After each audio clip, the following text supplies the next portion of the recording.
Hi, very good morning. I'm Dr. Janak Patel, MD, General Physician. I'm not a cardiologist. Whatever knowledge I've gathered from YouTube's, internet, slideside.com, etc.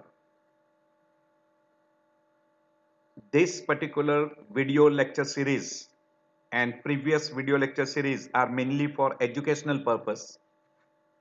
It will help you to pick up some of those person or patient in your everyday practice, and if you pick them up you will be able to make the diagnosis and you will be able to decide what to do, and you can reduce mortality and morbidity. So today I am starting with one of the another odd series. We call odd in the sense the disease are very common, they can be easily recognized, but we usually miss them, so they are misdiagnosed. Good number of them they are misdiagnosed as other condition, treated as other condition, and we miss those common problems. So we also then label them as a rare disease, and these are some of the diseases which are usually by excluding other disorders which mimics identical like this conditions. So I'm starting with a cardiac disorders. In ECG we call inappropriate sinus tachycardia. Now this particular disease was described long back, but now it has been highlighted more. So we'll be discussing on that particular part. Short form we call as IST, Indian Standard Time. No, it is not Indian Standard Time. It is inappropriate sinus tachycardia. We say sinus tachycardia means anytime you get a sinus rhythm and if the rate is more than 100 beats per minute, we'll usually label that as sinus tachycardia. Now you know very well this sinus tachycardia can be diagnosed and labeled as sinus tachycardia only after looking at ECG, because in ECG it should be a sinus rhythm. Now if there is a tachycardia and there is no sinus rhythm, it is not sinus tachycardia. Hence clinically you might get tachycardia, but it may be sinus tachycardia, it may be atrial, it may be AV nodal, it may be ventricular, it can be supraventricular, any one of those, or even pacemaker rhythm, which can be tachycardia. But we are going to talk today regarding a very common condition which you face in your everyday practice, that is inappropriate sinus tachycardia. Meaning person is having sinus tachycardia but it is inappropriate to something. So we'll be discussing that particular part.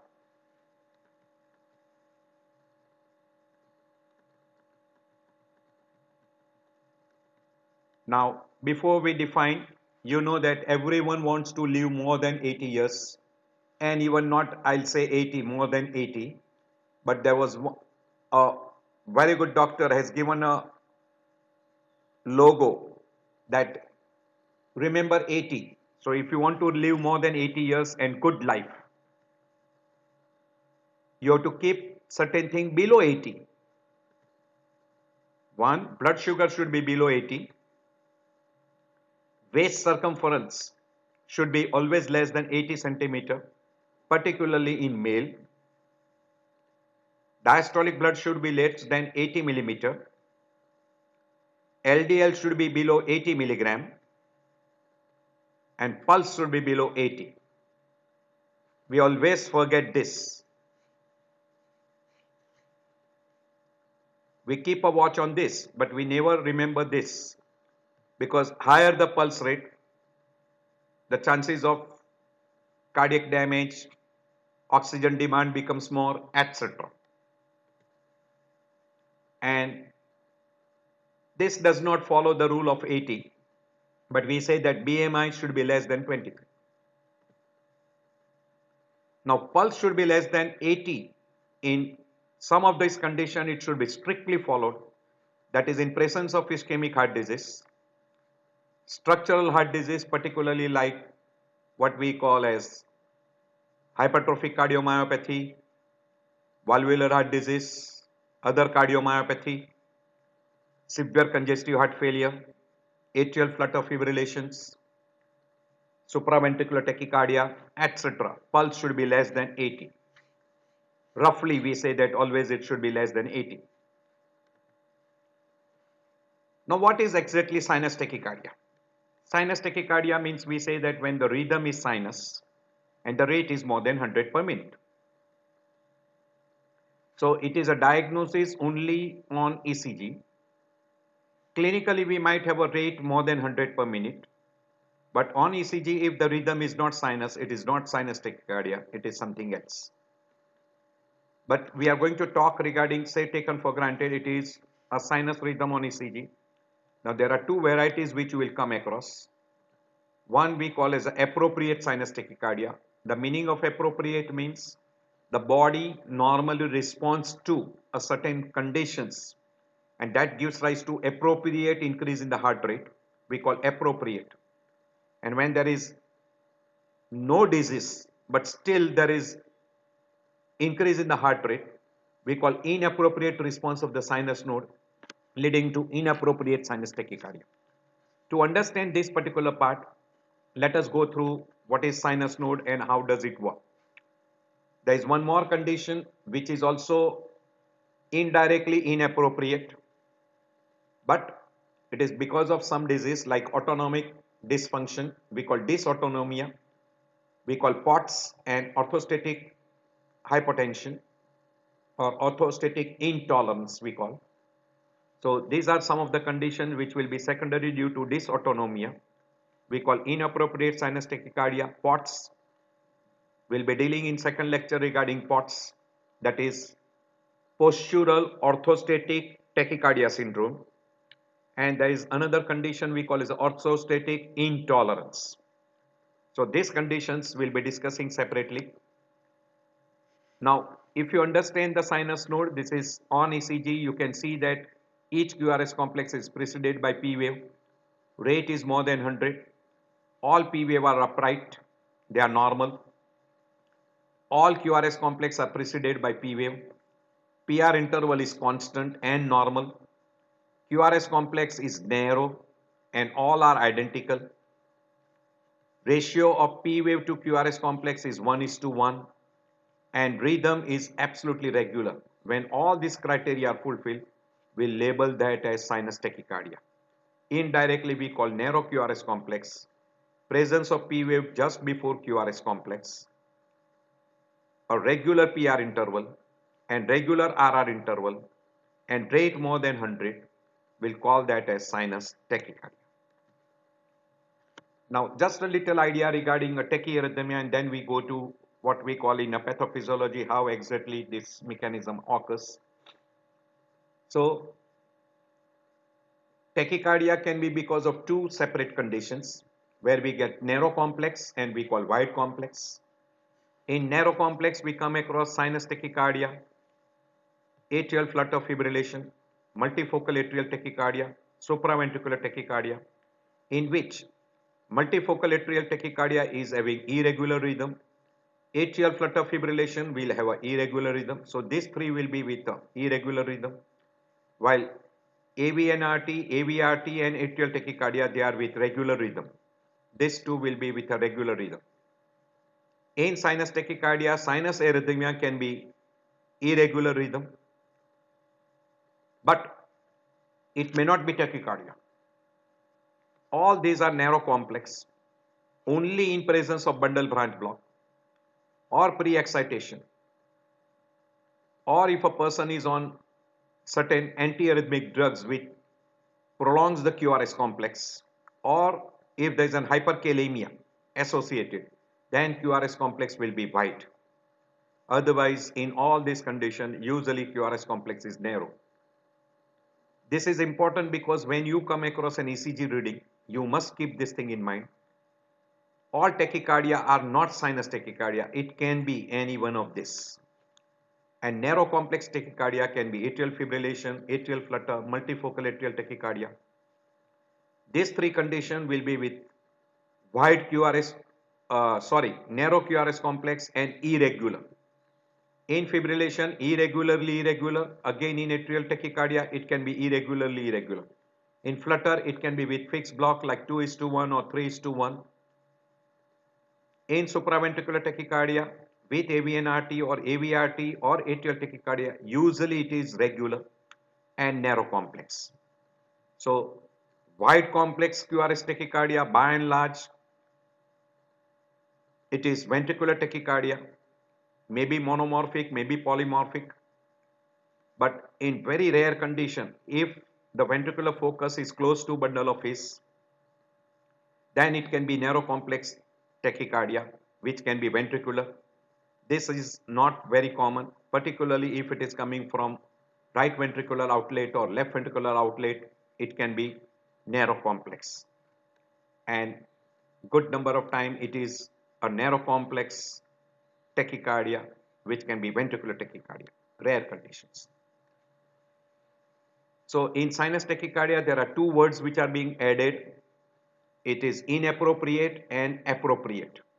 And there is one more condition which can also produce tachycardia, that is POTS or orthostatic intolerance. So that can lead to sinus tachycardia, and you will have to differentiate these conditions apart from appropriate sinus tachycardia. So you can see that all these are narrow complex except this, which is wide complex. So you will have to differentiate all this from sinus tachycardia. So it is always, we say that how you look in a ECG in a narrow complex tachycardia. The first one is sinus tachycardia. The second one, you can see that it is ectopic atrial tachycardia because P wave is not normal. It is biphasic. This is junctional tachycardia because P wave is just before QRS complex. And then comes what we call as a paroxysmal supraventricular tachycardia, and last one is wide complex ventricular tachycardia. Now once you see a tachycardia and sinus rhythm, we always try to rule out two groups, appropriate and inappropriate. And along with inappropriate, we always try to rule out also what we call as POTS or orthostatic intolerance. You should understand some of the conditions. So if you understand the pathophysiology, it becomes very easy. So I'll just first go to pathophysiology and then we come back here.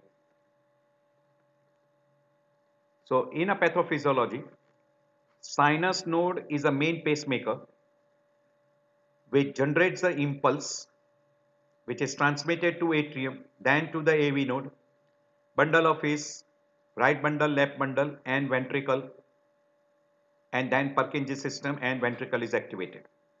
This is normal. This sinus node has got an intrinsic capacity of generating the impulse, so that's why it is called the main pacemaker. This sinus node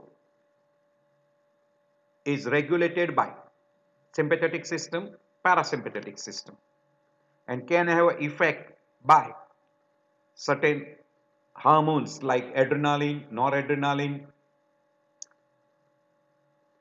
and others like thyroid hormones, etc., which indirectly act via sympathetic system or parasympathetic system. Hence, sinus node responds to those stimulus. Say, as for example, we'll be mentioning in an etiology. So when it responds to those factors, and that is what we call as an appropriate response. Say, as for example, a person responds to an anxiety because of release of adrenaline, noradrenaline. And that adrenaline, noradrenaline will increase the sinus node activity. And that will result into sinus tachycardia. That is appropriate response.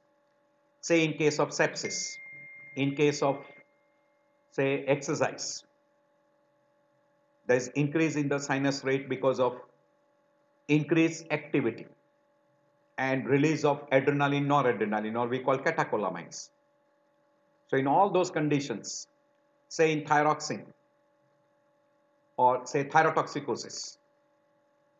You get increased release of, in thyrotoxicosis, you get release of thyroxine, which will be activating autonomic nervous system and particularly sympathetic system, which will have action on SA node as well as on adrenal gland and releasing catecholamines, that is adrenaline or adrenaline. And that will have effect on sinus node as well as effect on heart itself. This is appropriate response. But in absence of all those stimulus, say sinus node is not being controlled by autonomic nervous system because of disturbances in autonomic nervous system, we label that dysautonomia, because autonomic nervous system consists of two parts, parasympathetic, sympathetic, and there is a nice balance between sympathetic system and parasympathetic system. So whenever sympathetic system is overactive, parasympathetic system is inhibited, but it will try to balance that and maintain at an optimum level. So in dysautonomia, either there is a parasympathetic activity is decreased or sympathetic activity is over. So we call sympathetic overactivity in absence of other disorders. Or sinus node itself is responding inappropriately in absence of those stimulus. We label that as inappropriate sinus tachycardia. Now we are going back to etiology. Say a person is having fever or anxiety or exercise or after caffeine like tea, coffee, or cocaine consumption or amphetamine or the drugs which produces tachycardia, or person has consumed nicotine in the form of smoking, tobacco, etc. There will be always increase in the heart rate. Also, exercise, anxiety, sudden outburst of emotion, stress, etc. Kawasaki disease, pheochromocytoma, pulmonary embolism, malignant hypothermia, severe anemia, congestive heart failure, sepsis, electric shock, dehydration, COPD, obstructive lung disease, acute MI, still there will be a very big list. In all these conditions, there is sympathetic system which is being overactive to compensate the disorders, and that will have effect on SA node directly, which will increase the intrinsic activity of SA node producing tachycardia, as well as by release of adrenaline and noradrenaline we call catecholamine or stress hormones, which will have also effect on SA node as well as myocardium to increase the rate as well as the force of contraction. Some of the common conditions which can produce sinus tachycardia are pain, hypovolemia, anxiety, increased body temperature, hypoxia, severe anemia, certain drugs, particularly we call drugs which are sympathomimetic drugs, or alcohol withdrawal, or pheochromocytoma, hyperthyroidism, etc. In all these conditions, there is a response, normal response by a sinus node. That's why it is called appropriate response.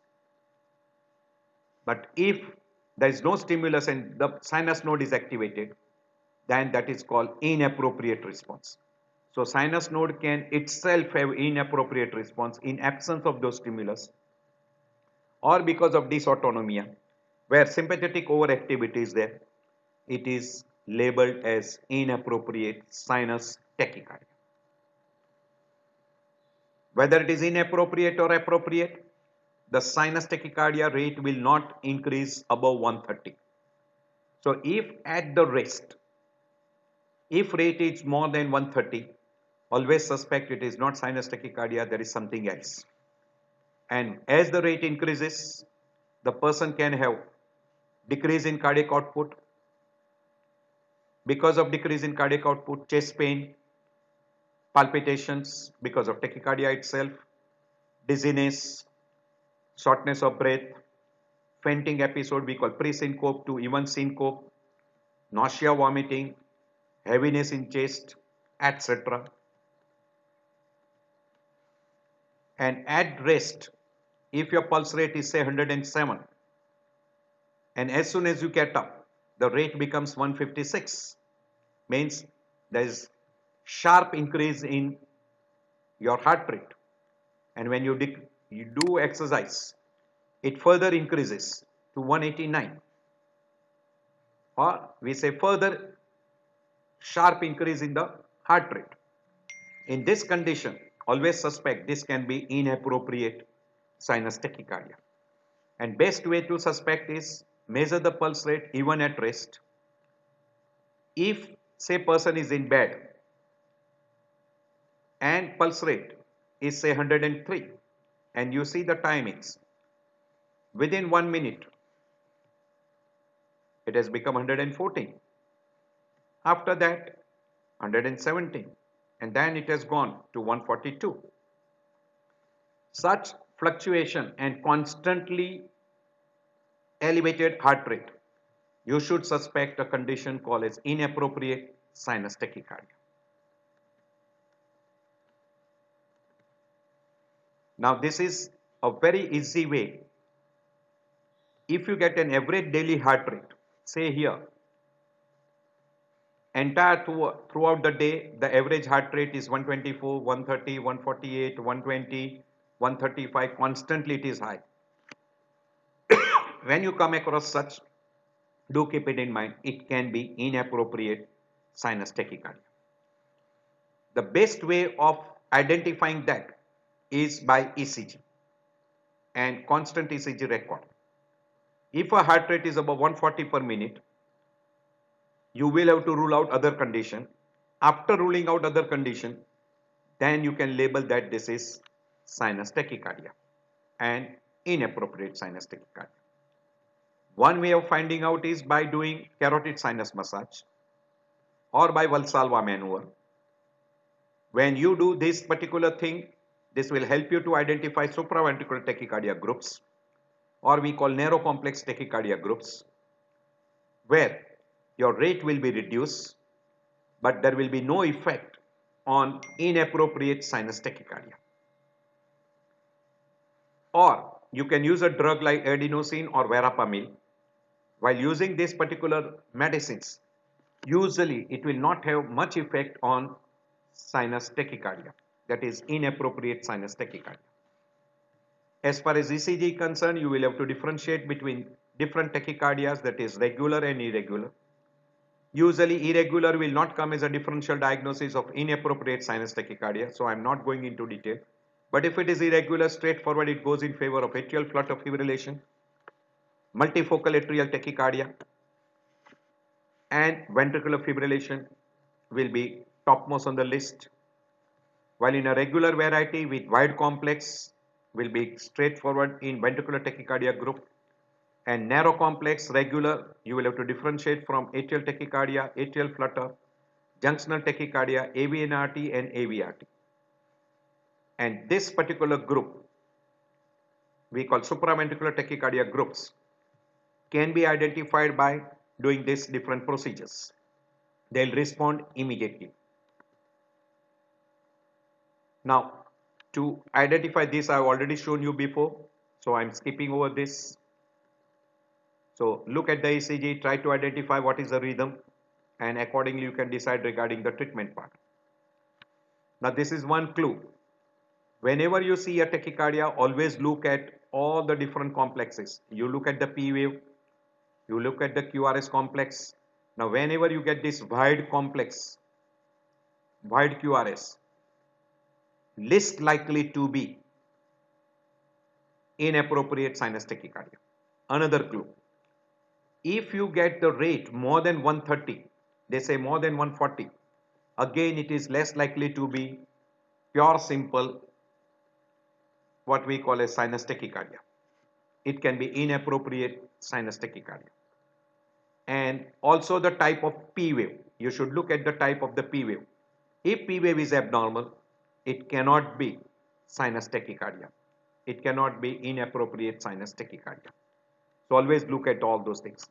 Now here you can see that when you get a rhythm strip constantly for a long period, you can see a good number of area there is a RR interval is changing, while in a inappropriate sinus tachycardia RR interval will be constant and same, it will not change, while here you can see there is RR interval is changing constantly. This is less likely to be inappropriate sinus tachycardia. This can be atrial flutter or atrial fibrillations. Now, as far as the differential diagnosis is concerned, you will have to differentiate from the two groups, appropriate sinus and inappropriate variety. And you will have to also identify postural orthostatic tachycardia syndrome and orthostatic intolerance. This will be talking separately. At present, I am not discussing that particular part. But I'll just mention one thing.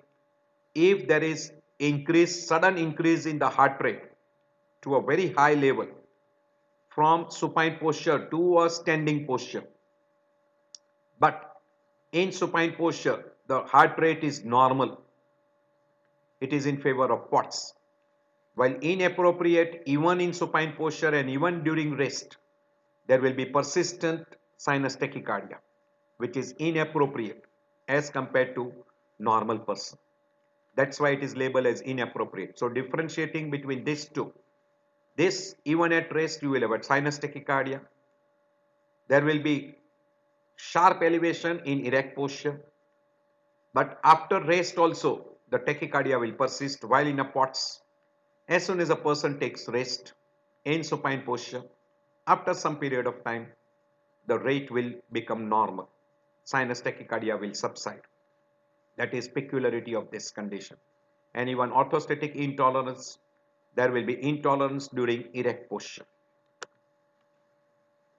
So as far as management is concerned, routine sinus tachycardia, which we call it appropriate sinus tachycardia, good number of time, particularly say in anxiety and exercise, etc. As soon as you take a rest, in some period of time, it will settle down. It will settle on its own, by and large. If it doesn't settle, you try to identify the etiology. So we call physiological conditions will settle down on its own, but pathological condition you will have to treat the basic etiology like fever, sepsis, thyrotoxicosis, pheochromocytoma, etc. You will need to treat the basic etiology. Now, irrespective of whatever is the etiology, you will have to avoid certain drugs which produces tachycardia, like sympathomimetic drugs which can produce tachycardia. Good nutritious diet is necessary. If person is having persistent tachycardia, avoid exercise because that will further aggravate your tachycardia. But a person with a sinus tachycardia, which is appropriate, should have a regular exercise. So combination of drugs to be avoided and drugs to be taken with lifestyle modification will become the prime in treatment of sinus tachycardia, which can be appropriate or inappropriate. You have to avoid certain things like recreational drugs. Avoid these drugs. Avoid emotions, draining situations, anger, anxiety, etc. And you should have a good nutritious diet. And if there is a persistent tachycardia, exercise should be avoided during that period. But if there is no, then you should have a regular exercise done so that your cardiac tone is regulated. The drug of choice in treatment of appropriate or inappropriate sinus tachycardia. One is beta blocker, second is calcium channel blocker. Among calcium channel blocker, diltiazem and verapamil are the choice. And among beta blocker, right from propranolol to metoprolol, etc., even labetalol. And you can even use ivabradine because that is going to act at the level of SNO. Ivabradine is usually utilized in presence of congestive heart failure, etc., in those groups. Now, say in spite of all this medication, still person is not responding. Once in a while, it happens. So, if a person is having a still persistent tachycardia in spite of a beta blocker, ivabradine, CCB, etc., then you can go for what is being called as ablation therapy. One advantage of ablation therapy as well as disadvantages, yes, if properly done and if it is completed, you can have a nice results. But if it is incomplete, partial ablation has been done because you can skip some of the pathways and some of the area, focus area. In that condition, tachycardia will persist. And if you have done a complete, now because of scarring, that is also not a good thing. So energy beams is used to destroy the tiny parts in the heart tissue which is causing a sinus tachycardia. So it can be favorable as well as it can give rise to damage to the myocardium. By and large, there is no complication in case of a inappropriate sinus tachycardia, but more complications are when you go for a ablation therapy. It can be incomplete ablation therapy leading to persistence of inappropriate sinus tachycardia, or over ablation can produce scarring, and that itself can be dangerous. A person who does not complete the treatment can have a psychological effect, economical effects, because invariably he has to run to a doctor. And when there is a severe tachycardia, person can have hypotension and fall. Now, one peculiarity in this particular condition, very rarely they will have a fall. So, fall is not a common finding, but because of severe tachycardia, and if it is persistent, person can have dizziness and can have a pre-syncope and can have a fall. I hope this lecture will be helpful to you because this particular phenomena has become widely prominent after COVID-19, and you will come across a good number of people even at race the heart rate is quite high. If you come across a person even at a bed rest, complete bed rest, and it shows you a sinus tachycardia, the rate is more than 140, 150.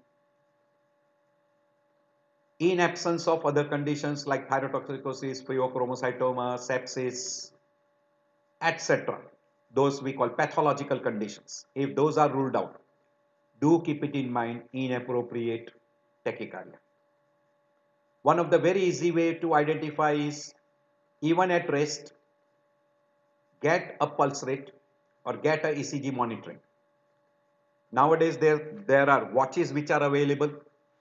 We call Apple Watch, etc., which can record your pulse rate all throughout the 24 hours and you can see that record.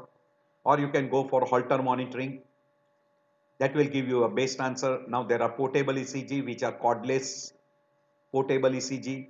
That also can be utilized and you can identify inappropriate sinus tachycardia. And if it is producing symptoms, you can treat them. And with treatment, person can be better. You can give a better quality of life. So I thank you all for taking out time.